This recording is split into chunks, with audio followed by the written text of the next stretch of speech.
Say, you know what the it is, nigga. On game, say. NBA YoungBoy now faces nearly 2 years in prison on federal gun charges. I have all bad days. I think I need help. A child barely old enough to read is already writing rap lyrics, while the man who should be raising him is locked inside a prison cell for the next 55 years. I don't care. That's what I gotta say today. Lanny, I'm gonna come back and get you. You're gonna take me to the store. I'm gonna come back and get you. His mother is rarely home, stretched thin just trying to survive. Before most kids even understand what danger is, Kentrell Goulden is already living inside it.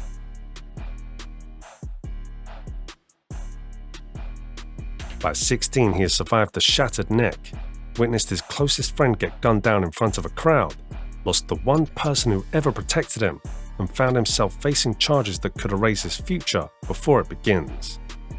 While teenagers his age worry about school friends and dreams, Kentrell is worried about staying alive.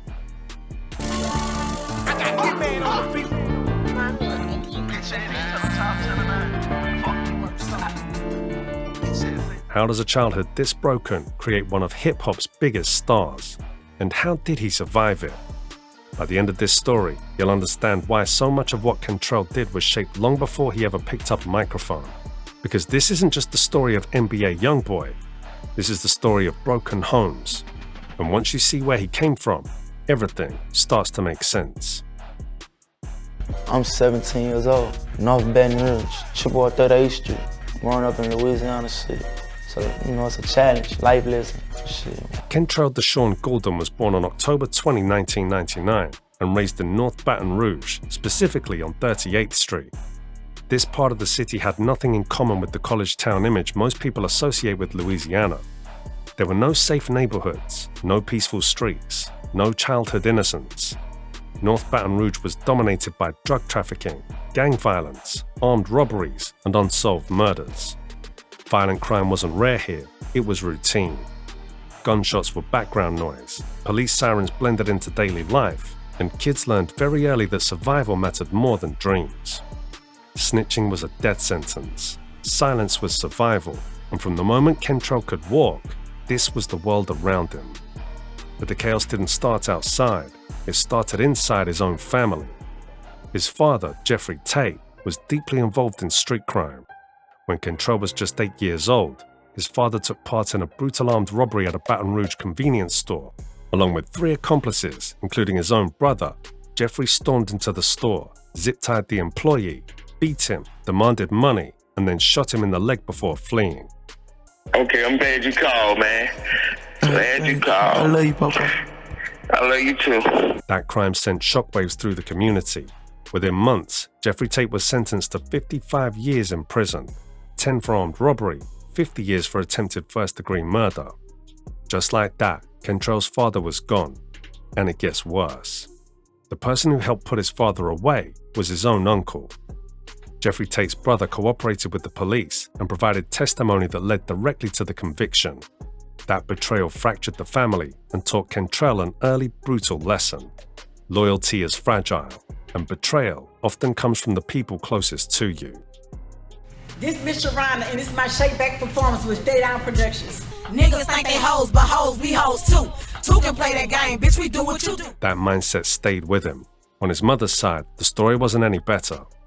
His uncle, Andy Goulden, was also involved in robbery, but unlike Jeffrey Tate, Andy never made it to prison.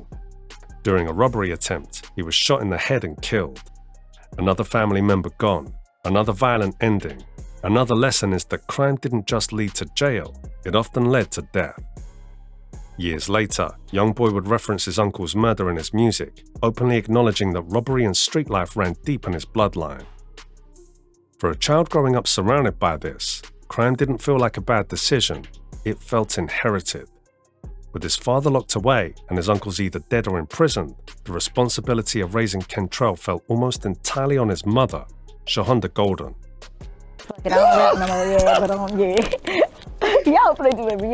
Shout out to Real Tune TV. She was young, she worked non-stop, multiple jobs, long hours, constant exhaustion. Most days she dropped her children off before sunrise and didn't return until long after dark.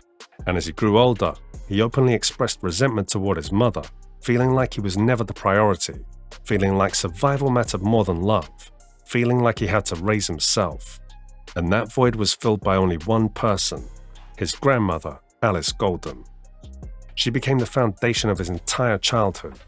Living on 38th Street, she raised him inside the same violent neighborhood, but gave him something rare: consistency.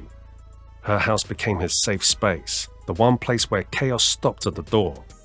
In a world filled with fear, unpredictability, and violence, she gave him structure and emotional security. She was his home, but trauma doesn't wait.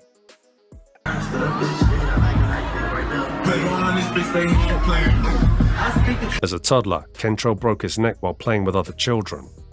Doctors initially misdiagnosed the injury and sent him home with a soft brace. A week later, after his pain refused to fade, a second exam revealed the truth. His neck was fractured. He was forced to wear a metal halo brace screwed directly into his skull to immobilize his head while his spine healed. For months he couldn't move normally, couldn't play, couldn't live like other kids. And when the brace finally came off, it left 3 permanent scars on his forehead. Scars that later became targets for mockery, disrespect, and bullying. By 8 or 9 years old, he was already running errands for drug dealers, acting as a middleman, learning how money moved, learning who controlled blocks, and learning how silence kept people alive.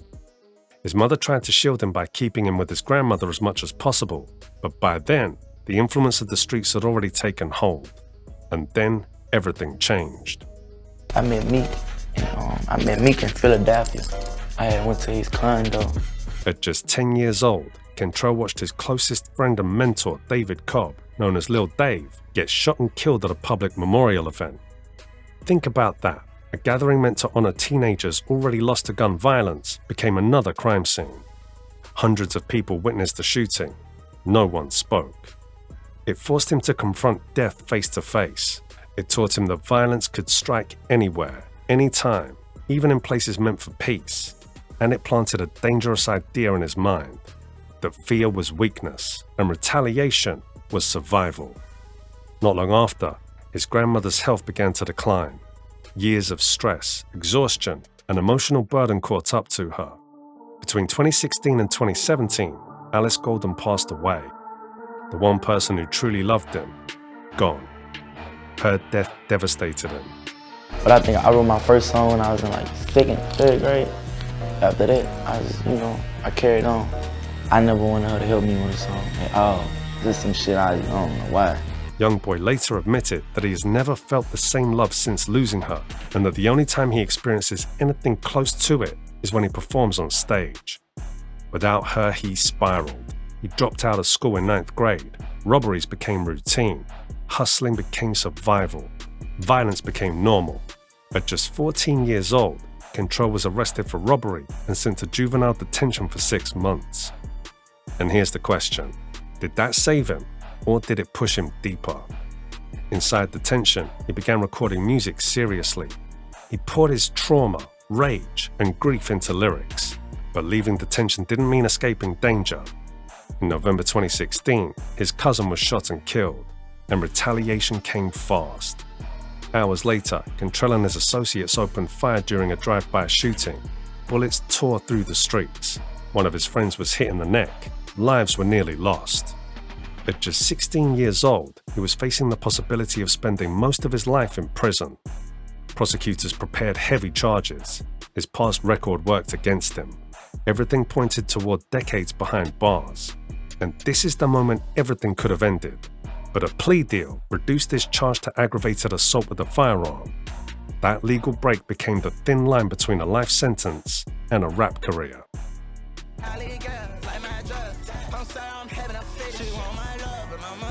After his release, Kentrell devoted himself fully to music. He recorded constantly, flooding the internet with songs that reflected his pain, anger, grief, and survival. His lyrics weren't stories, they were confessions.